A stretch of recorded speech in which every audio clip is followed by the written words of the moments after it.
Years after King Nebuchadnezzar, the mighty ruler who had built Babylon into a grand empire, another ruler sat on the throne of Babylon, Belshazzar. Unlike his predecessor, Belshazzar was known for his arrogance and lack of wisdom. Belshazzar, the son of Nabonidus, was a co-regent, ruling in his father's absence. He was a man who indulged in excesses and took pride in his power and wealth. Proud and boastful, Belshazzar threw a lavish feast for 1,000 nobles. The grand hall was filled with the finest foods and wines, and the air was thick with the scent of exotic spices. The music played and the wine flowed freely. Musicians entertained the guests with melodious tunes, and laughter echoed through the palace. In a moment of arrogance, Belshazzar ordered the sacred gold and silver cups, stolen from God's temple in Jerusalem, to be brought in. These were not just any cups, they were holy vessels dedicated to the worship of the God of Israel. They drank from the holy vessels and praised idols of gold, silver, wood, and stone. The sacred cups, meant for divine worship, were now being used in a blasphemous celebration. But as the party roared on, something strange happened. The atmosphere shifted, and an eerie silence fell over the room.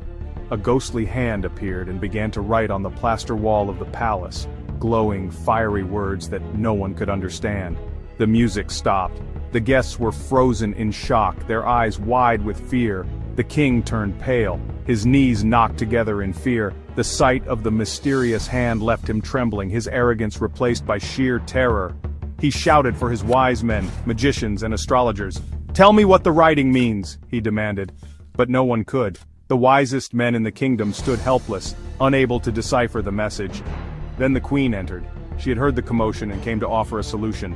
"There is a man in your kingdom who has the spirit of the holy gods, Daniel," she said with confidence. "He interpreted dreams for King Nebuchadnezzar. Call him."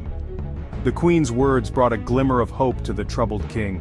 Daniel was brought before Belshazzar. The king offered him gold, royal robes, and a position of power if he could read the writing. But Daniel refused the gifts. He was not interested in earthly rewards. He looked at the wall and said, "The message is from God. It says, Mene, Mene, Tekel, Parsin." The room fell silent as Daniel began to explain the meaning of the words. "God has numbered your days and brought them to an end. You have been weighed and found wanting. Your kingdom will be divided and given to the Medes and Persians." The king's face grew even paler as he realized the gravity of the prophecy. The words were a divine judgment, a decree that could not be overturned. Belshazzar's reign was over, and the mighty Babylonian Empire was about to fall. That very night the prophecy came true. The city of Babylon, thought to be impregnable, was breached. While the king slept, the Persian army entered the city. Belshazzar was killed, and his kingdom fell. The once great empire was now in the hands of the Medes and Persians. This story teaches us that God sees